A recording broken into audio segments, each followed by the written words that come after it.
is the perfect RIA, in case you didn't know. Bringing you all the strategies to help your business grow. Are you happy? Are you satisfied? Are you hanging on the edge of your seat? Sit back and listen in while you feel the beat, yeah. Another myth bites the dust.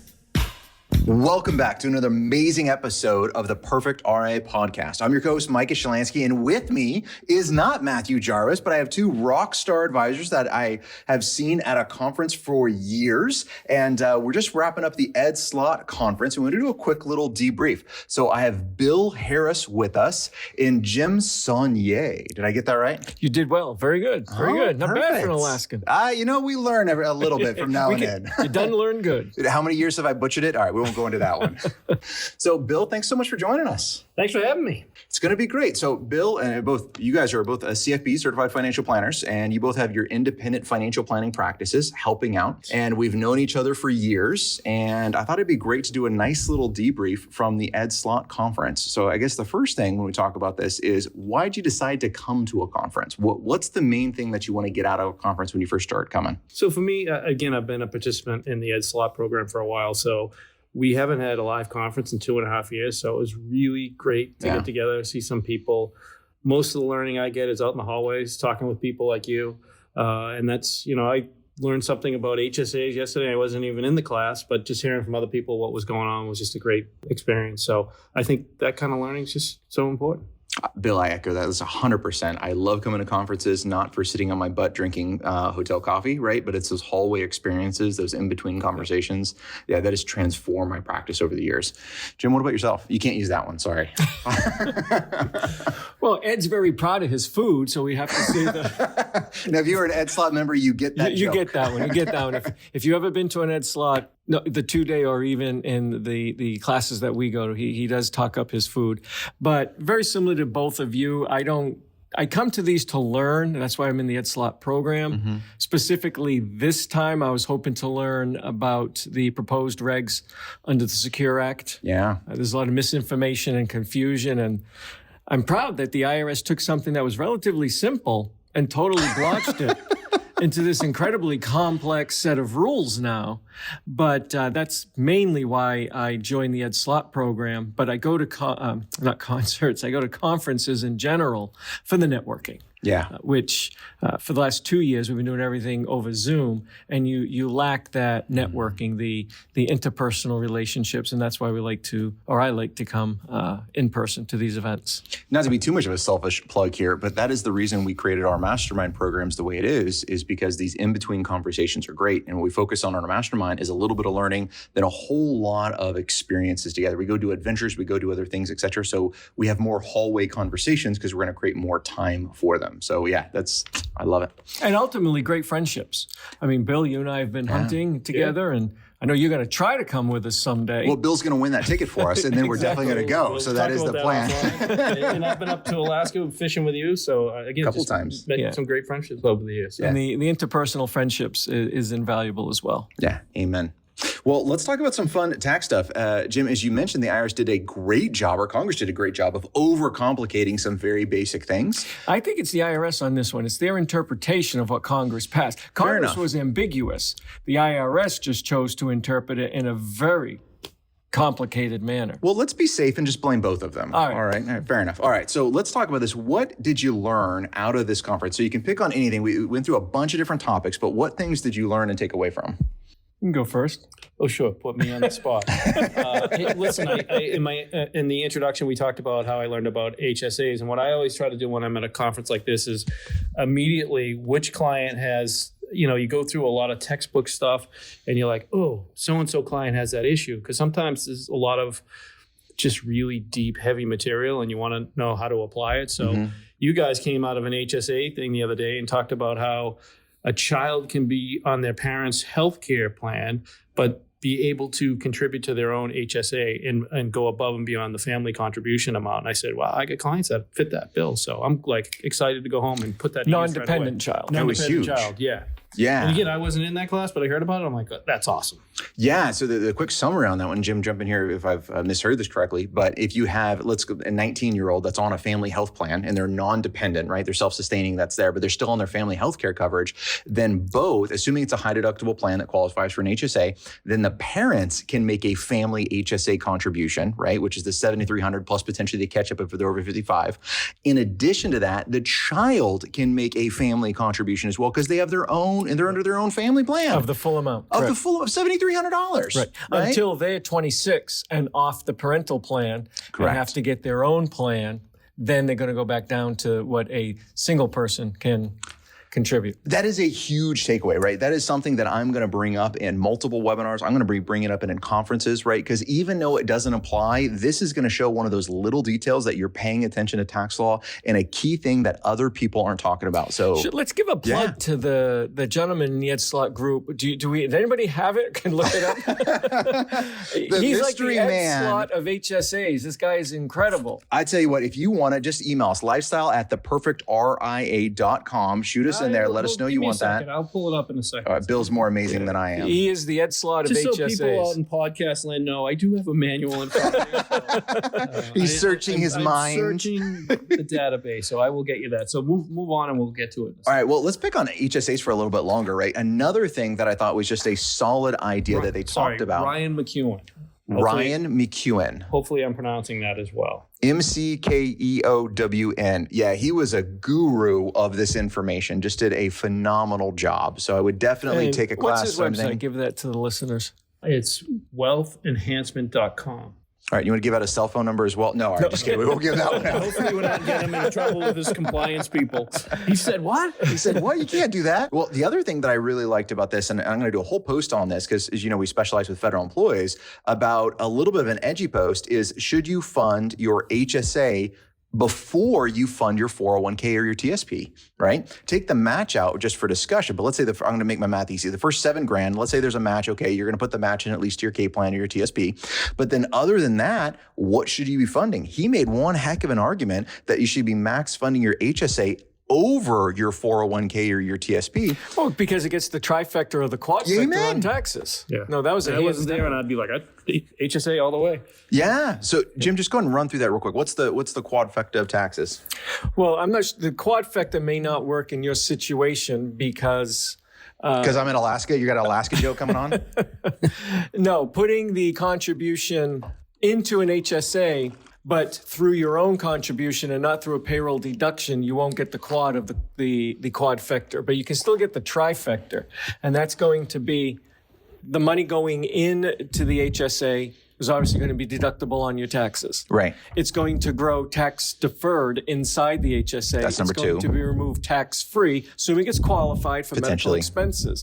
The quad, the extra little tax pot, is if your contributions go in via payroll deduction on your employer, then those will be exempt from FICA taxes, payroll taxes. Right. But if you're going to do the strategy that you said, you're going to fund the HSA yourself out of your cash flow rather than putting it in to your 401k or your TSP or whatever the case may be, you'll miss that quad pot. Yeah, potentially, depending on what your employer allows. Correct. Yeah, fair enough. No, I think that's a great one. So a lot of things inside of HSAs. Another great takeaway that I got from the HSA side was one of the things that I've known, but it's just great. I'm going to echo this more with clients. There's no time restriction on when you can take the money out. This is a big misconception coming from the FSA, right? The flexible spending account rules, as people put money in, they're like, oh crap, well, I have a limited time before I can take that money out. Not with the HSA. I can keep socking away that $7,000 and change every single year into this account. And if I have my receipts, I can keep my receipts for 20 years. Then 20 years later, I can take a giant lump sum of all of my qualified medical expenses over the last 20 years that I have those receipts for. And it all comes out 100% tax-free. Correct. Yeah. Tax-free. And a beneficiary, a non-spouse beneficiary who would have to close the HSA and pay taxes on that can use those old receipts within 12 months of your death. That's right. And say, and take it out. And it's going to go to them, but just say it's to reimburse for medical expenses that you had incurred while you were alive. I thought that was very interesting. Save those and let people know where they are. And we might as well give a shout out that one of the things that I wanted to point out to you and your listeners is you learn so much more at conferences than sometimes what the main topic is, which in Ed's group is IRAs. IRAs, yeah. But we learned something, and I have it somewhere in here, but Micah, you're the tech geek here, so you'll remember. For lack of a better term, the beneficiary designation for iPhones. Oh my gosh, that was great. And that was so important. The reason I'm mentioning that is maybe your receipts that someone is going to keep will be digitalized for all your healthcare expenses over the years. Yeah. And now, and Michael will share in a minute, I'm putting him on a spot, where to put a little legitimate beneficiary designation into your iPhone, iPad, iCloud, whatever the heck your it iCloud is, account. iCloud. Yeah. And if you pass away, someone by Apple will be allowed to get all that information. Yeah. It is a great thing. Now, I'm going to step up one step higher to that while I'm thinking about exactly how to do this. But it's the RUFDA, right? That you have to, the Digital Assets Act that's there, that you need to make sure is incorporated into your client's estate plan. And most of the time it's not. Now, our attorney Work does a great job of that. But this is a thing where you need to have one in your estate planning documents is the catch-all in your will, in your trust, et cetera, who owns your digital assets when you die. But better than that is a beneficiary designation, right? Just like in it. So the way that you would do this in your iPhone is pretty simple. You just go into your settings. At the very top, you click on your name. So click on Micah Shalansky. Then inside of there, when you go into your passwords account, what it's going to say is they have legacy contacts. And you can go inside of there and you can add more people into that account.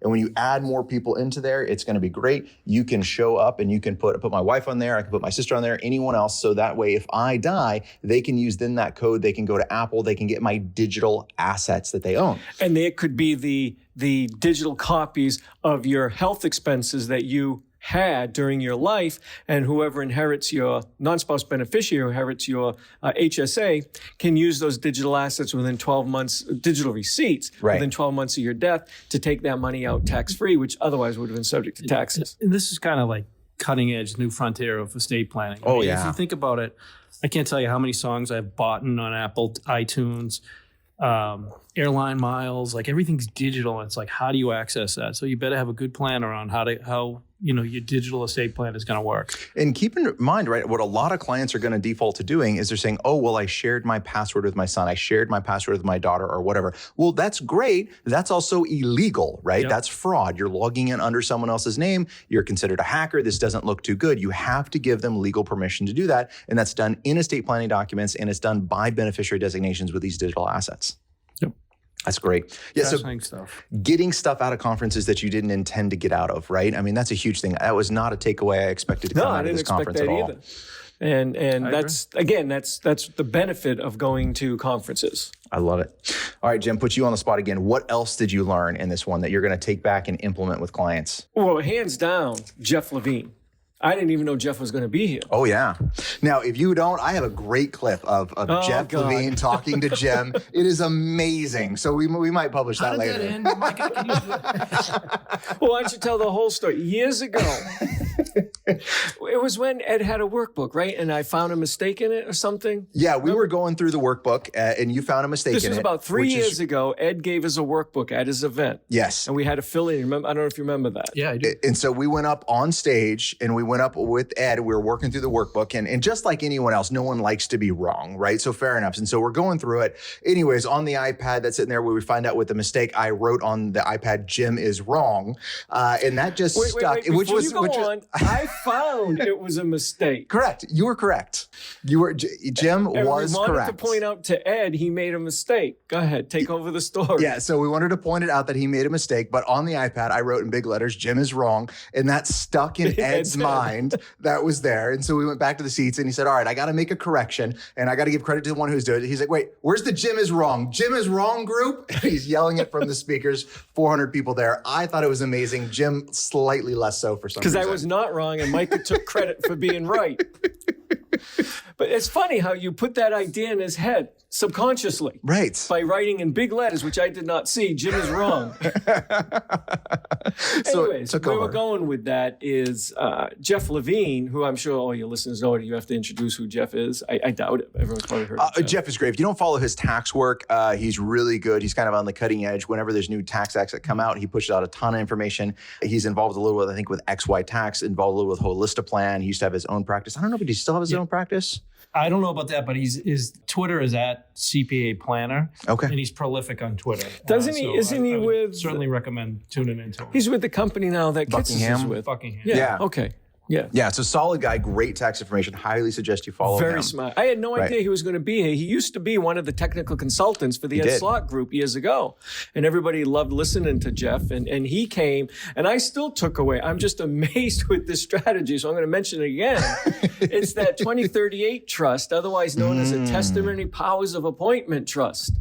Now- I am floored with that strategy. Oh, it's such a great idea for those that don't live in Alaska, right? Because you live in Alaska, we don't need to do this complex thing. But what you're talking about here is estate planning and adjustment in basis, Double which step happen. up in basis potential. That we get in community property states or quasi-community property states like Alaska, but we have so many other states that are separate property, and you have that asset that how do you get this full step up in basis or a At double the death step up in of each basis? spouse. That is That's correct. They're the key first to here. die. Yeah. The death of each spouse. So I was just really intrigued by that. That's why I asked him to repeat. He's got to be sick of me every time he's seen me over the past day and a half. I keep asking him, are you sure this is legitimate?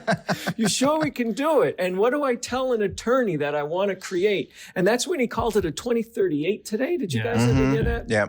Okay, because I had never even heard of that before. Kind of, I'll say fun. Like you go through and your client comes in and says, I have a year left to live. And our job is to say, that's awful, but let's do this right now. Move all your assets over here. Right. Let's do all the planning. That's the reality of what we do. Sometimes Sadly, all jokes aside, I've been exposed to that twice Yeah. over the past 18 months. Yeah, I believe it. And it is so hard, especially because I know my clients very well. And I am so saddened when I hear this. But my mind is instantly thinking, because I know their case, I know the situation, I know what we have to do.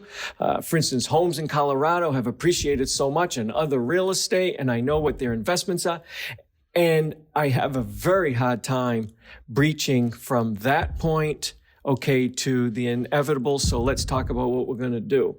And it's not easy. So, and I'm sure you guys have all experienced the same, but it's not an easy discussion to have. You know, I'm going to say that the key into that, and feel free to push back on me, gentlemen, if you disagree, but is having a process to go through, having a checklist to go through, right? Because when you're in a state, I've known a client for 15, 16, 20 years, you've gone through all these experiences with them, then they die. You know what? You are a little emotionally compromised as well. I agree. And so how do we make sure we stay on our A game? And I'm going to say that's processes and checklists. And like this type of strategy you're talking about, this has to be on your death process. You know what? Another one that needs to be there is Roth conversions, right? For that first year, the widow is going to have a widow tax return. It's still married, filing joint before they're off on a single return and they get hit with a widow penalty and a higher tax rate. That's another thing that has to be on this checklist is should you be looking at Roth conversions, which you're not really thinking about at death, but you know what? That could be a huge tax planning strategy for them.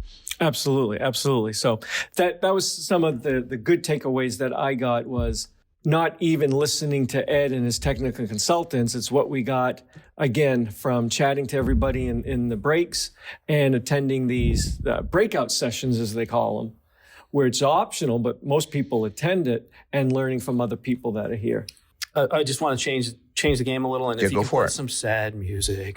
But it really hit me today. The stretch IRA is dead. It's no more. Yeah. And I've known that, but I was like, yeah, it really is. It's gone. Like that strategy is just no more. So I think going through, I know we got clarification on the Secure Act and more, what was it, 267 pages long? Yeah, 290 275. pages. Oh, 275? Yeah. And I thought- proposed regulations, right? Don't worry, in 20 years, we should have the final regulations. By that time, they'll pass Secure Act 2.0. Yeah. I thought I had a decent grasp on what that was, but as we went through it over the last couple of days, I'm like, I got to read this and reread it again, and it's complex. I mean, we have the lifetime tables and all that kind of stuff. Sure, yeah. And I think we talked about the old one. When you inherit, this is for the chart to use, and then down the bottom it has all these additional things that applies to now, and it's changed so much. And we started this conversation talking about how Congress or the IRS, whoever did it, they really made this complicated. Yeah. The Perfect RIA challenges financial advisors to answer the question, what would you do if you weren't afraid? Surround yourself with financial advisors who share your common values and goals towards success. The advisor is you. The time is now.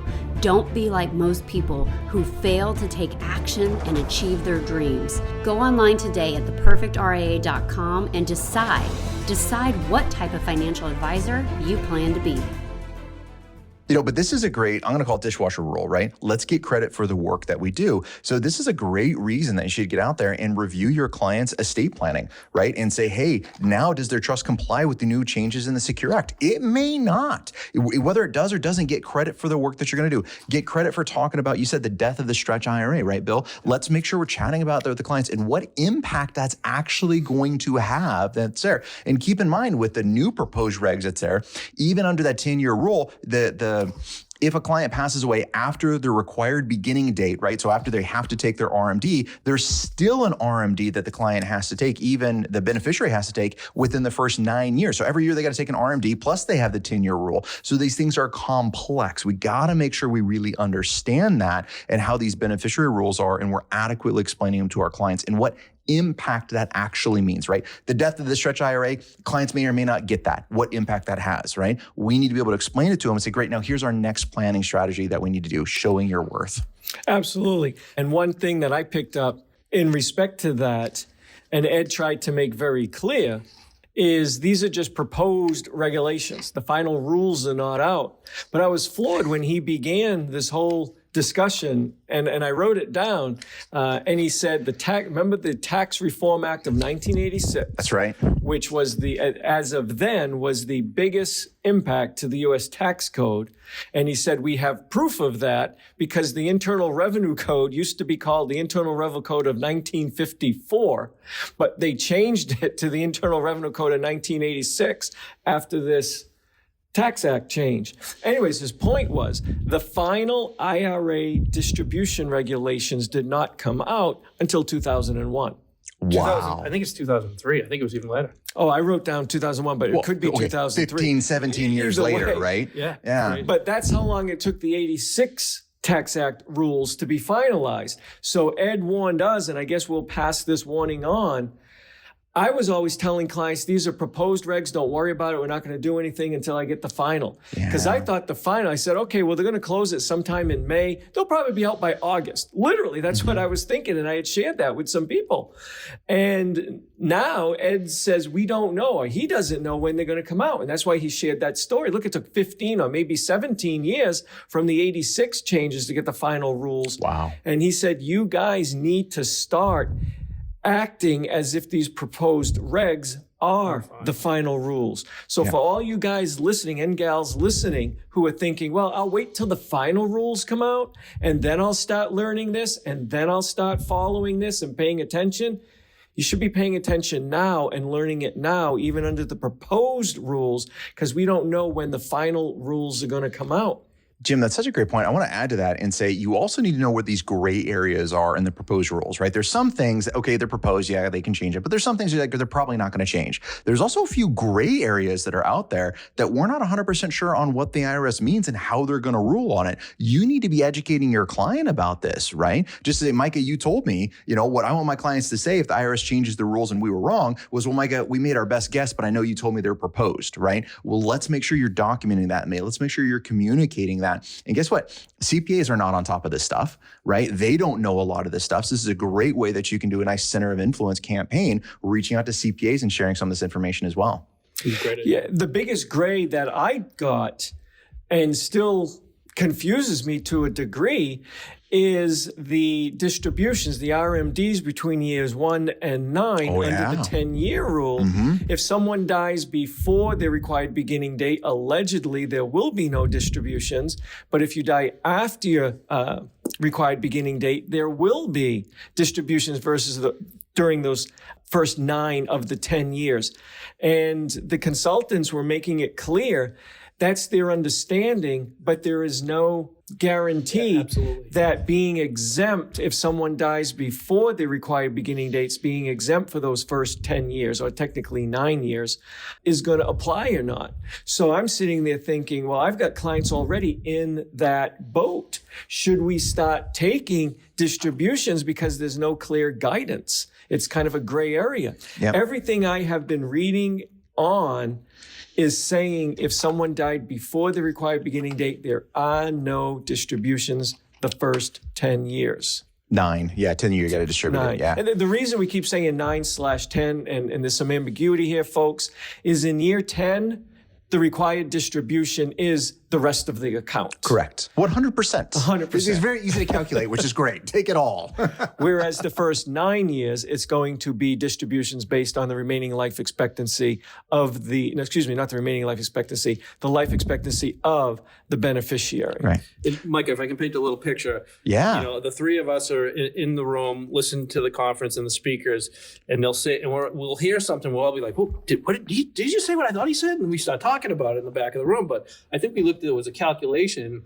A lot of people thought it was interpreted if you're a spouse, you could go the 10-year rule, or you could go in wait year 9 and then roll it over to your own spousal IRA. But then we saw the calculation of what you got to go through. Right. And it's complex. No one's going to do that anymore. Oh, it's a horrible idea. No one's going to do it It's a anymore. horrible idea. Because they essentially killed it with the hypothetical RMD calculation. Oh my Just gosh. bring that up. Yeah. All right. Before we get to that complexity, right? One of the things, Jim, I want to go back to something that you said. So let's go into that scenario. I want to give a quick planning point of something I'm thinking about doing, and push back on me if you have a better idea. Literally? Or you think this is horrible.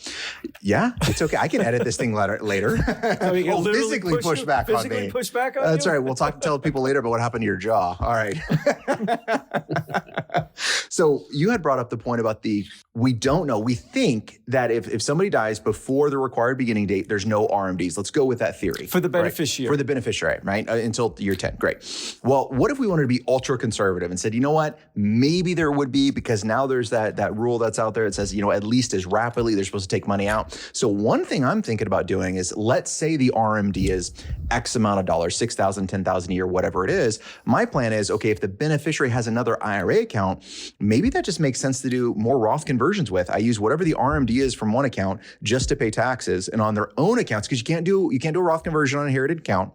But on the beneficiary's own IRA account that they have, start doing Roth conversions with those accounts. So if I'm really concerned about this RMD thing, well, then take it. But instead of just taking that money out, why don't I use it for something else? Why don't I do Roth conversions with it? Why don't I do something else with that money? Well, you can't legitimately convert the RMD from a beneficiary. You're talking about using that money to pay taxes? Yeah, it's from the beneficiary IRA, right? I'd take that money out and I'd send it to Aunt Iris, right? Then from the beneficiary's own IRA, not an inherited IRA, right? Their own account that they have, assuming they have one. Then I'd start doing Roth conversions. Taking a on that bad account. thing, turn it into a good thing. Exactly. Lemons out of lemonade. Lemon out of lemonade. That's what we're all about here. I think that's a great idea.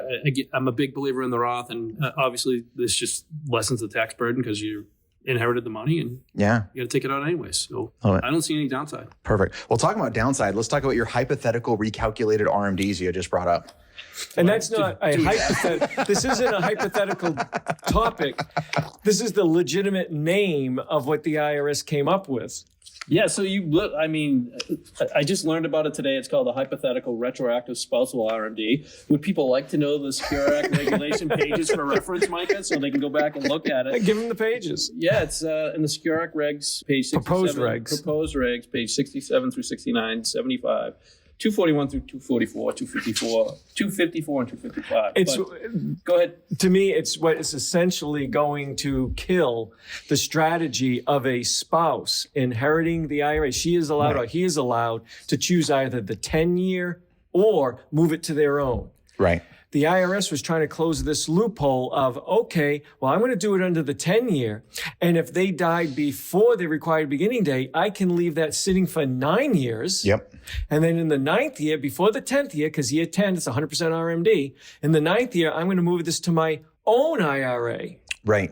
And treat it that way. So I just skipped out of 9 years of RMDs or a little bit less than that, that I had to take distributions. Now I stuck it in my own account, right? Which was clever. But then, Bill, to your point, the IRS said that was a little too clever. A little too clever. And now you got to take some, if you're going to do that somewhere, you're going to have to take some, you're not going to be able to roll it all over. You're going to have to take some. So you have basically, to go back they got and figure out the December 31st balance for each of the years you kept it under the quote unquote 10-year rule. Right.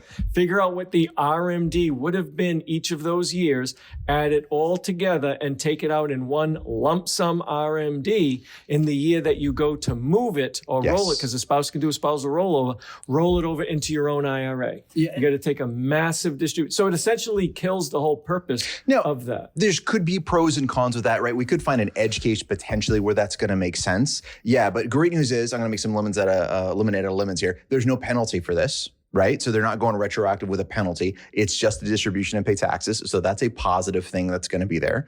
But again, the nightmare of the calculation to go and do this kind of kills it right there. It's just not worth it. I think early on we were interpreting this too as you have a choice. You can go either the 10-year or you can roll it over. Like now, then people are getting tricky with it. Now it's like, okay, we got some more definition of how this works.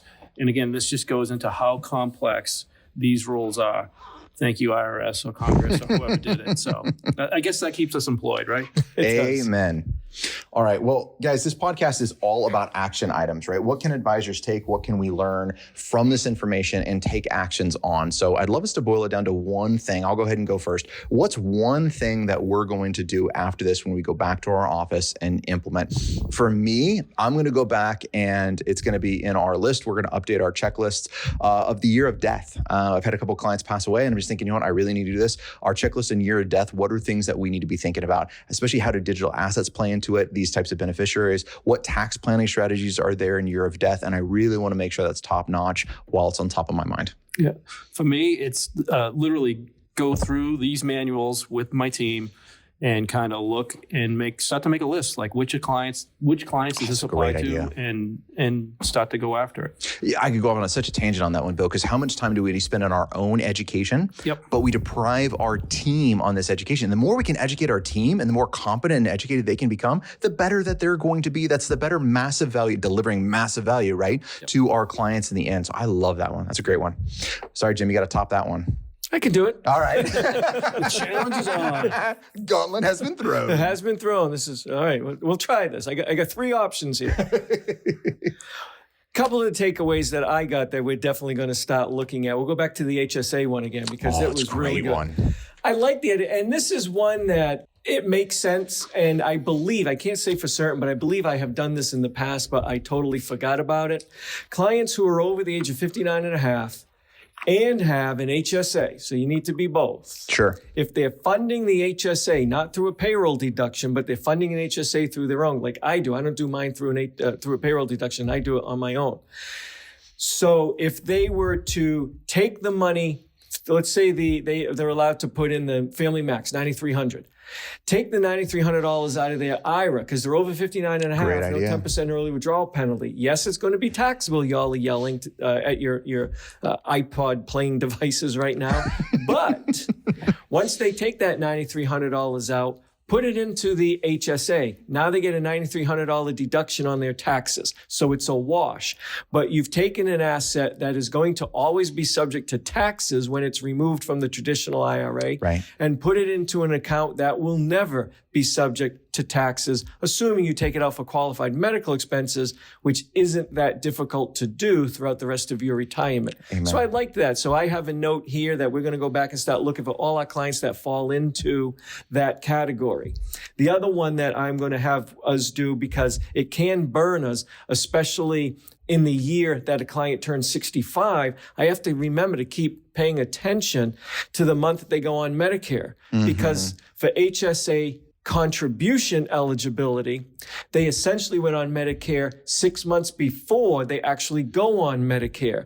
Now, Medicare does that to cover medical expenses that you might have incurred just before going on. So they're trying to do a good thing, but it's a bad thing because you're deemed to be on it 6 months earlier. Sooner. You cannot contribute to an HSA during that 6 months period. So you may have to go back and remove that as an excess contribution, which was another element we learned, which made me go, We have in our office, we'll call it things that make you go, It's like that song that came out a long time ago. So if we have a thing, we share it with everyone. And what I learned and didn't realize, everybody should know, removing an excess contribution from an IRA, you have until October 15th of the year following the year you made the excess contribution. But removing an excess contribution to an HSA, you only have till April 15th of the year following the year your client made the excess contribution. So don't think you have until October. You only have until April. So we're going to, again, try to pay attention to that 6-month window. Part of what you said, build it into, you called it a checklist.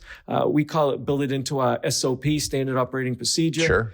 But build that in that we're paying closer attention to when a client's going to go on Medicare, and make sure we reach out to them 6 months before, reminding them if they are contributing to an HSA, I love it. You have to prorate that last 6 months and you may not be allowed to do it.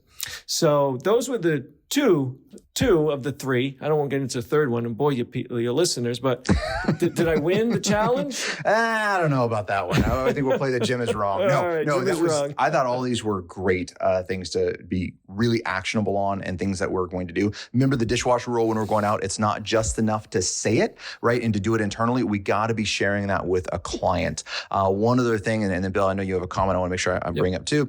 I'm going to say this is the importance of having a group of people to talk with at a conference, right?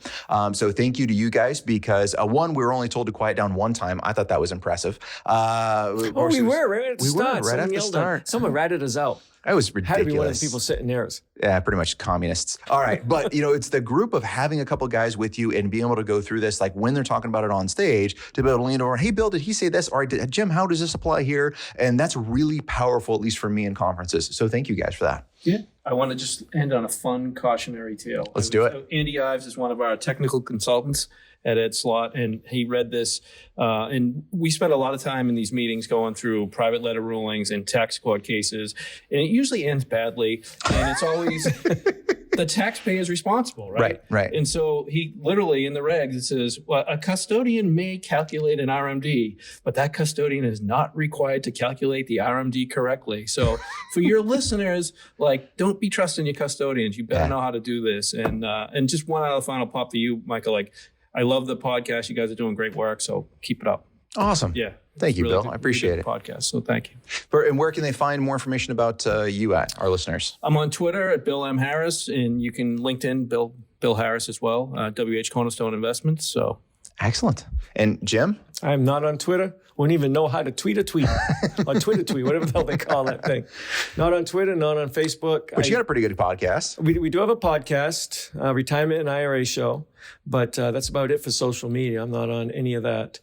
I was thrown off of Facebook for violating community standards, but I don't know why. I like you even more. What did All you right, say? This is perfect. This is something. The irony, I don't post. I just got this message one day. It says, you've been removed for violating community standards. I'm like, I wasn't even on Facebook. They must have looked at your voter registration. That's right. Probably knows. Well, on that note, guys, it's always about taking action. Take this information. Make sure you go do it. Make sure you give us 5 stars. And until next time, happy planning. Hold on before we go. Something that you need to know. This isn't tax, legal, or investment advice. That isn't our intent. Information designed to change lives. Financial planning can make you thrive. Start today, don't think twice. Be a better husband, father, mother, and wife. The perfect RIA, the perfect RIA.